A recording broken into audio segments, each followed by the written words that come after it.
ngomong aja. Oh ya, Baik, terima kasih banyak. Mohon maaf saya tadi ada pertemuan sosialisasi kerahiman ilahi. Saya baru sampai di rumah. Iya, tidak apa Romo. oke. Baik, saudari-saudara terkasih, kalau berbicara mengenai kerahiman ilahi, kerahiman Allah yang hadir dalam kata dan perbuatan Yesus kepada kita untuk hari ini, coba saya sharingkan.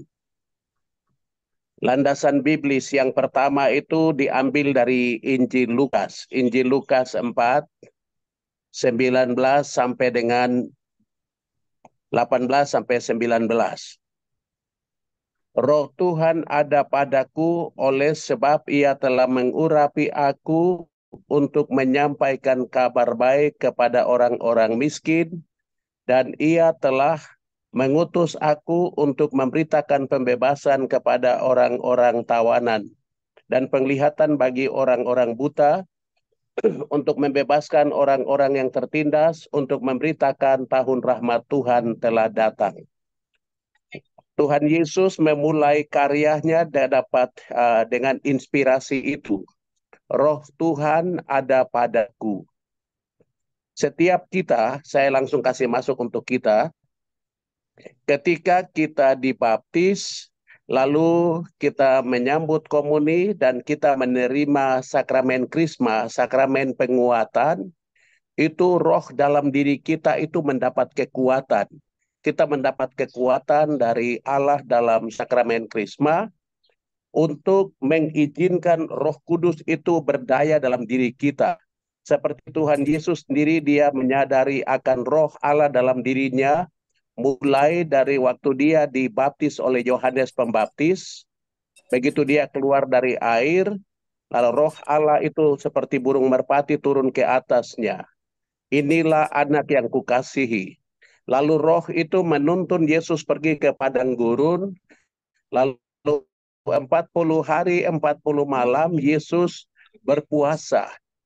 Yesus berpuasa. Kenapa dia matikan unsur raga, tidak makan dan minum? Lalu yang berikut, dia tidak berkomunikasi dengan dunia sosial. Dia putuskan hubungan dengan dunia sosial. Disitulah Roh Kudus di dalam dirinya itu menjadi efektif. Roh menjadi efektif. Maka kepekaan untuk merasakan sesuatu di luar, kerahiman itu pengalaman merasa tersentuh. Melihat sesuatu di luar, lalu hatinya tersentuh. Mendengar sesuatu di luar, hatinya tergerak. Misalnya di dalam Injil Matius 5 ayat 1 sampai 12, di situ ketika Yesus melihat orang banyak itu, naiklah ia ke atas bukit, dan setelah ia duduk, datanglah murid-murid kepadanya. Maka Yesus pun mulai berbicara dan mengajar mereka, katanya, berbahagialah orang yang miskin di hadapan Allah. Yesus melihat sesuatu, lalu hatinya tergerak. Itu melahirkan pengajaran. Kira-kira apa yang dia bisa katakan untuk meneguhkan orang banyak dalam situasi now, hari itu. Maka kita para devosan kerahiman ilahi, kita pun mendapat tugas yang sama. Roh Allah telah dicurahkan ke dalam diri kita. Kemarin kita baru rayakan Pentakosta, dan hari ini kita masih ada dalam semangat Pentakosta itu. Roh Allah telah diberikan ke dalam diri kita untuk apa? Melahirkan kepekaan spiritual. Kepekaan dalam hati kita. Melihat sesuatu, tergerak hati, lalu lahirlah inspirasi. Kira-kira apa yang saya bisa bicara atau katakan, atau apa yang bisa saya lakukan. Kita berguru pada Tuhan Yesus seperti itu. Dia lihat sesuatu lalu hatinya tergerak. Ini. Seperti di situ juga ada di dalam Bible tuh, di dalam Injil Matius. Pada waktu itu berkatalah Yesus, aku bersyukur kepadamu Bapa. Orang yang ada hidup dalam Roh Kudus, dia akan selalu hidup dalam kerahiman Tuhan dan pengucapan syukur selalu cepat ada di mulutnya. Maka para devosan kerahiman ilahi, hati kita itu hendaknya tersentuh untuk mengagumi semesta, mengagumi kebaikan Tuhan, kemurahan Tuhan, kasih Tuhan yang Tuhan beri kepada kita pribadi, dalam kehidupan rumah tangga, hidup berkomunitas, dan di tempat di dunia nyata, dunia kerja kita, atau di mana saja. Seorang devosan, kerahiman ilahi, dia hendaknya memiliki kepekaan, PK, melihat, merasa, tersentuh di hati. Seperti Yesus pun melihat sesuatu, hatinya tergerak oleh belas kasih, lalu apa saja yang dia bisa buat, atau apa yang dia katakan.